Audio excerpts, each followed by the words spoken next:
मेरे पति ने कुछ ना किया है, वो निर्दोष है। आप सभी को यहाँ से जाना चाहिए, वरना मैं पुलिस को फोन कर दूंगी। हाँ।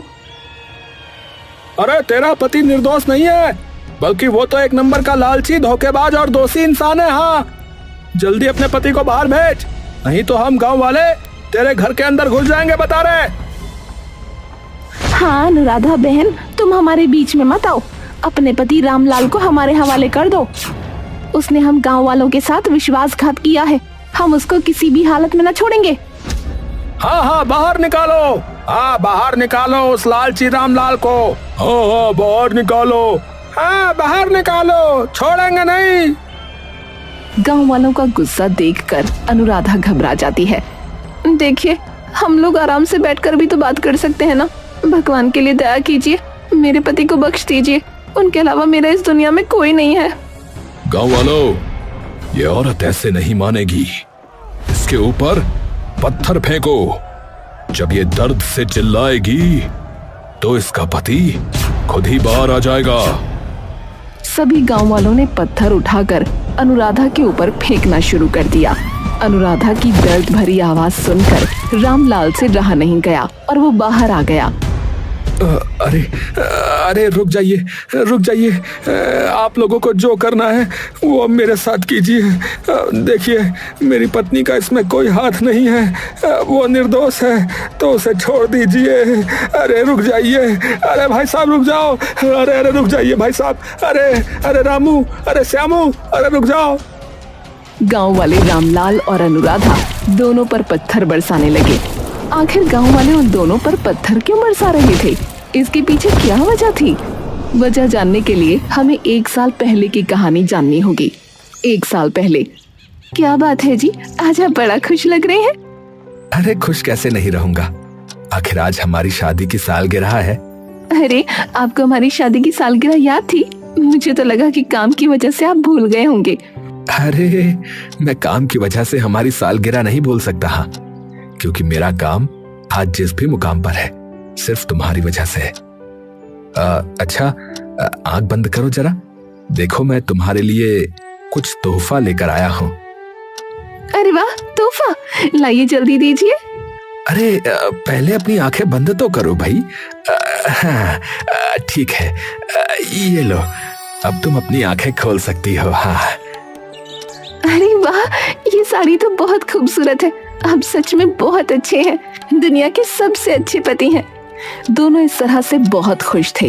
उसकी शादी अनुराधा से हुई तो उसने अपनी पत्नी के कहने पर खुद की एक छोटी सी जलेबी की दुकान खोल ली। दोनों मिलकर अपनी दुकान चलाते थे। अनुराधा जलेबियां बनाती थी और रामलाल उन्हें बेचता था। अरे आइए आइए भाई साहब, अरे अरे अरे दादा, अरे आओ आओ, गर्मा गर्म ताजी ताजी जलेबी खाओ, आओ आओ। अरे ऐसी जलेबी पूरे गांव में कहीं नहीं खाई होगी आपने। हाँ, अरे अरे भैया, अरे दादा, आओ आओ।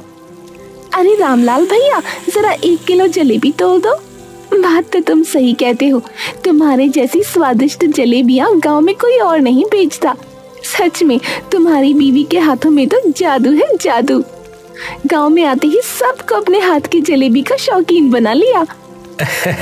अरे सही कहा दीदी, आखिर पत्नी किसकी है।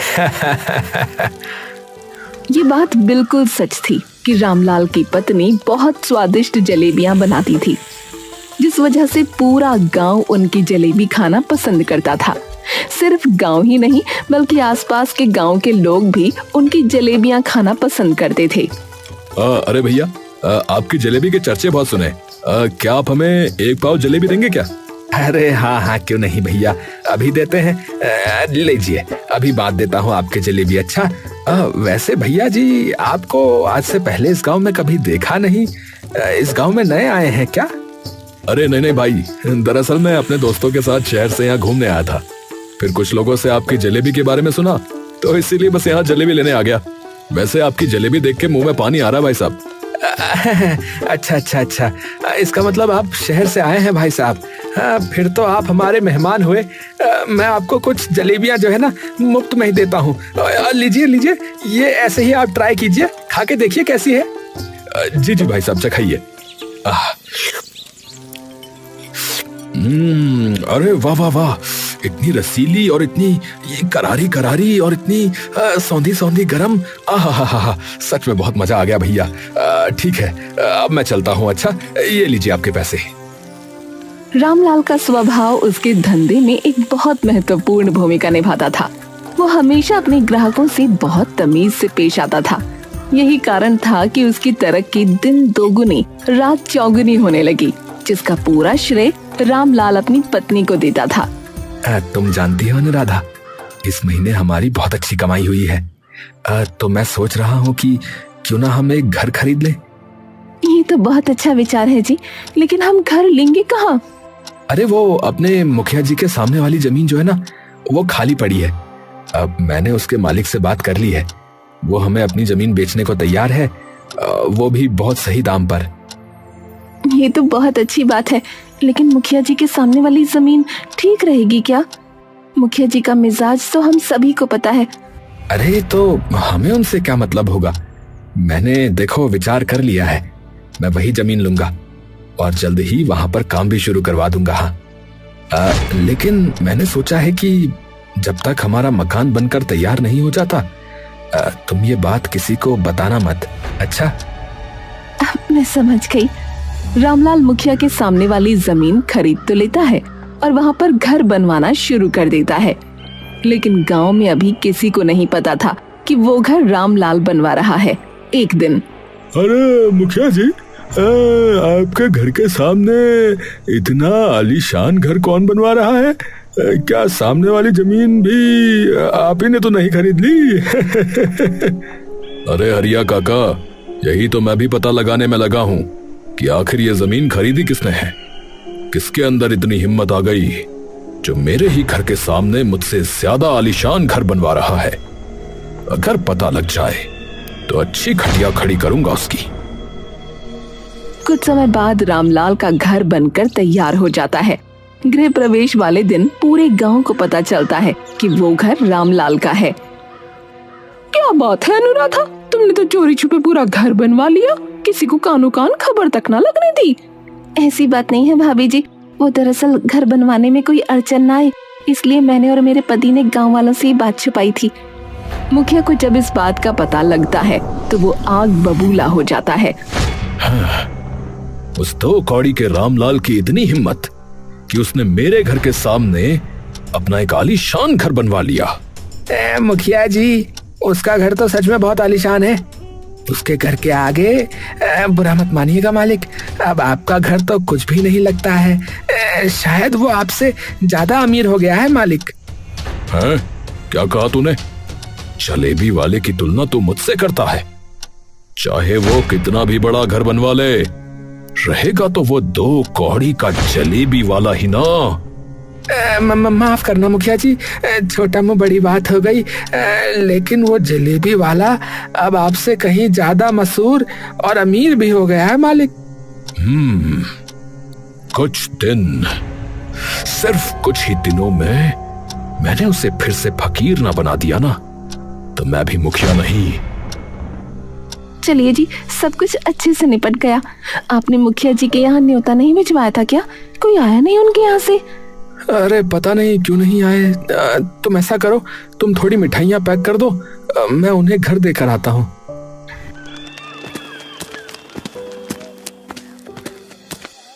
अरे मुखिया जी, अरे प्रणाम। अरे आप मेरे गृह प्रवेश में नहीं आए, मैंने सोचा कुछ व्यस्त होंगे जरा, तो इसीलिए मैं ही आपके घर मिठाइयाँ पहुँचाने आ गया। ये तो तुमने बहुत अच्छा किया रामलाल। आखिर अब हम पड़ोसी जो हैं, हमारा व्यवहार आपस में अच्छा होना चाहिए। रामलाल के जाने के बाद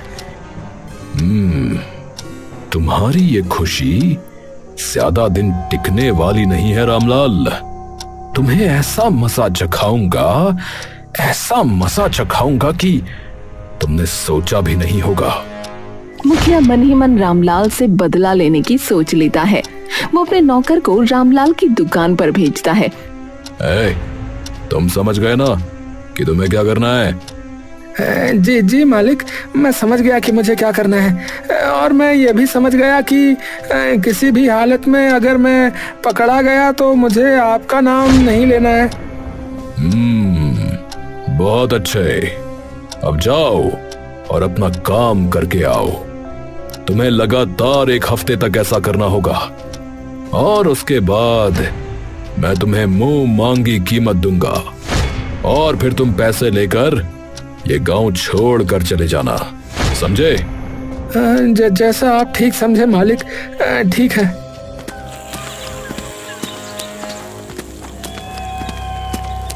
और सभी से बचकर चोरी से जलेबी बनाने की सामग्री में कुछ केमिकल मिला देता है। अरे आपको तो मैंने कहीं देखा है, याद नहीं आ रहा है। अरे दरअसल मैं यहाँ जलेबियाँ लेने आया था, मेरे बच्चों को जो है ना तुम्हारी जलेबी बहुत पसंद है, इसीलिए। अच्छा, ऐसी बात है। ठीक है भैया, बताओ कितनी कर दूं? वो नौकर सफाई से अपना काम करके वापस आ जाता है। इसी तरह लगातार 1 हफ्ता वो ये काम करता है। गांव के काफी सारे लोग अब बीमार पड़ चुके थे। ऐसा लग रहा था जैसे गांव में कोई महामारी फैल गई हो। अरे, आपका स्वास्थ्य तो बहुत खराब है। आपने लास्ट टाइम क्या खाया था?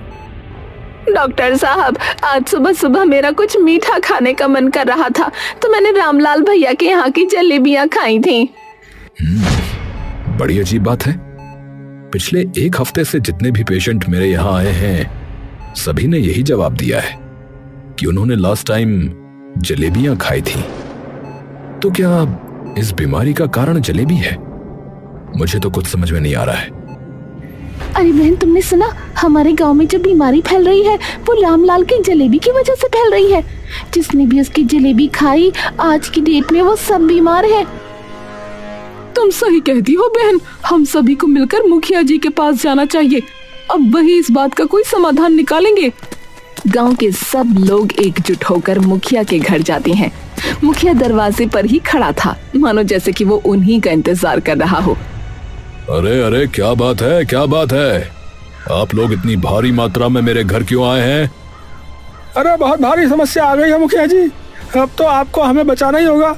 अब आप ही हमें बचा सकते हैं। अरे पहले बताइए तो सही कि क्या बात है, और आप सब इतना घबराए हुए क्यों हैं? मुखिया जी, गांव के बहुत सारे लोग बीमार पड़ रहे हैं, ये बात तो आपने सुनी होगी। हाँ, मुझे इसकी जानकारी है और मैं उसका कोई समाधान निकालने में लगा हुआ हूँ। दरअसल वो बीमारी रामलाल की जलेबी खाने की वजह से हुई है सभी को।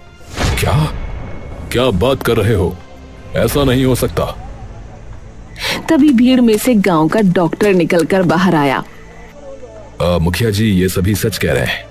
पिछले 1 हफ्ते से जितने भी मरीज मेरे हॉस्पिटल में आए हैं, सभी का कहना है कि उन्होंने लास्ट टाइम रामलाल की जलेबियां खाई थी, और सभी की रिपोर्ट में एक ही परेशानी है। ये कोई संजोग तो नहीं हो सकता। क्या मैंने रामलाल को इतना गिरा हुआ नहीं समझा था? मैं तो उसे अपने भाई की तरह मानता था। हमें उसे नहीं छोड़ना चाहिए। हम सब मिलकर उसको अब सबक सिखाएंगे। चलो। आखिरकार मुखिया यही तो चाहता था। वो गांव के लोगों को लेकर रामलाल की दुकान पर जाता है, क्योंकि रामलाल को इसका अंदेशा पहले ही हो गया था। इसीलिए वो अपनी दुकान बंद करके घर में जाकर छुप गया था। अनुराधा, घर के सभी दरवाजे और खिड़कियां बंद कर दो, हम बहुत बड़ी परेशानी में फंस गए हैं। कैसी परेशानी? आप इतना घबराए हुए क्यों हैं? अनुराधा, किसी ने हमारे साथ बहुत बड़ी चाल चली है। पूरा गांव मुझे मारने के लिए ढूंढ रहा है। लेकिन क्यों? अरे पता नहीं कैसे, लेकिन मेरी जलेबियां खाकर अचानक गांव के लोग बीमार पड़ने लगे। गांव वालों का कहना है कि पैसों के लालच में मैंने जलेबियों में मिलावट करना शुरू कर दिया था, पर सच में ऐसा नहीं है। फिर अब हम क्या करेंगे जी? फिलहाल छुपने के अलावा हमारे पास कोई दूसरा रास्ता नहीं है। तभी अचानक से गांव वाले रामलाल का दरवाजा पीटने लगते हैं।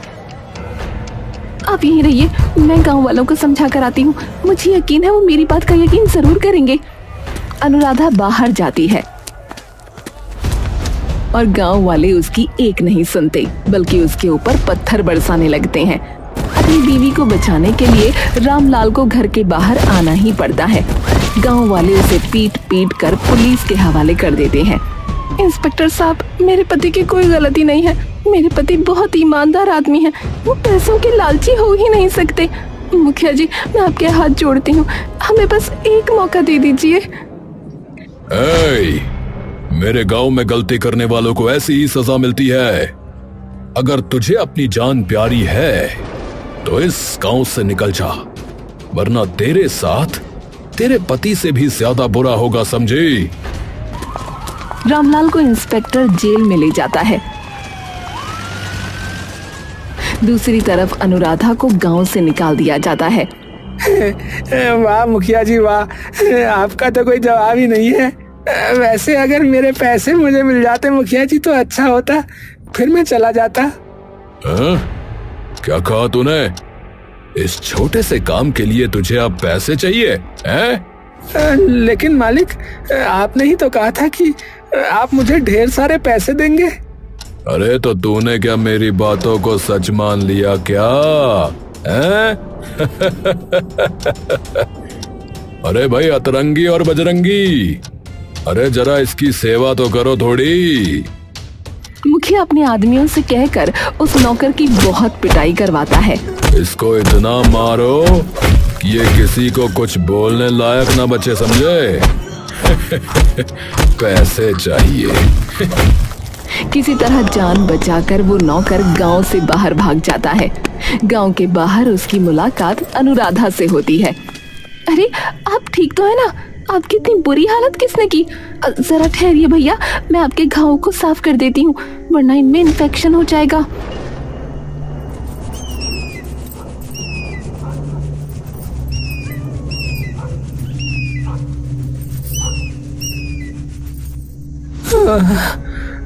तुमने मुझे भाई कहा है बहन, तो मेरा फर्ज है तुम्हें सब कुछ सच सच बताना।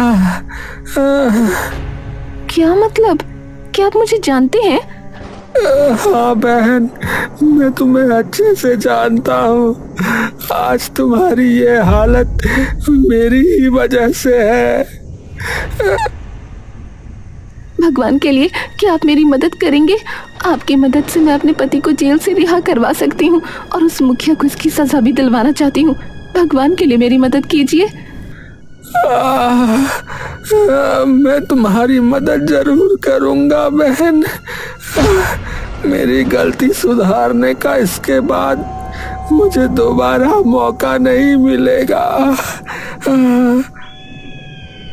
अरे तो फिर से आ गया हैं? लगता है तुझे अपनी जान प्यारी नहीं है। मैं यहाँ अपनी गलती सुधारने आया हूँ मुखिया।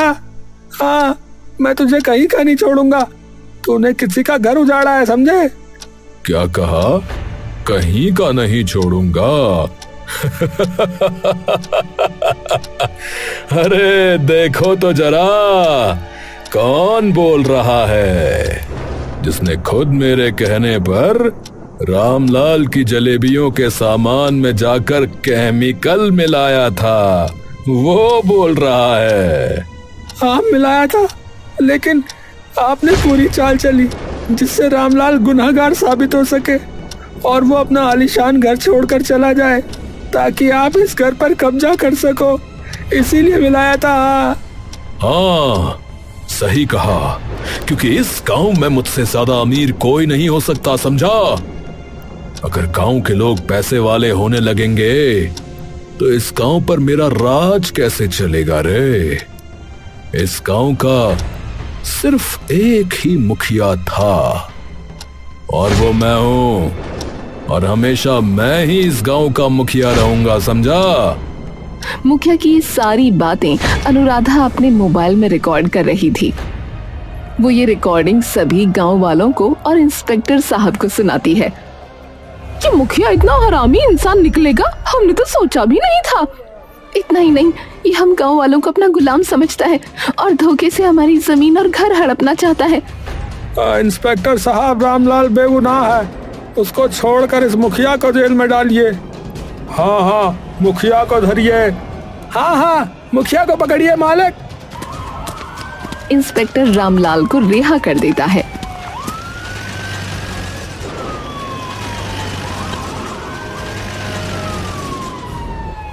उसके बाद रामलाल और पूरा गांव खुशी खुशी अपना जीवन व्यतीत करने लगते हैं।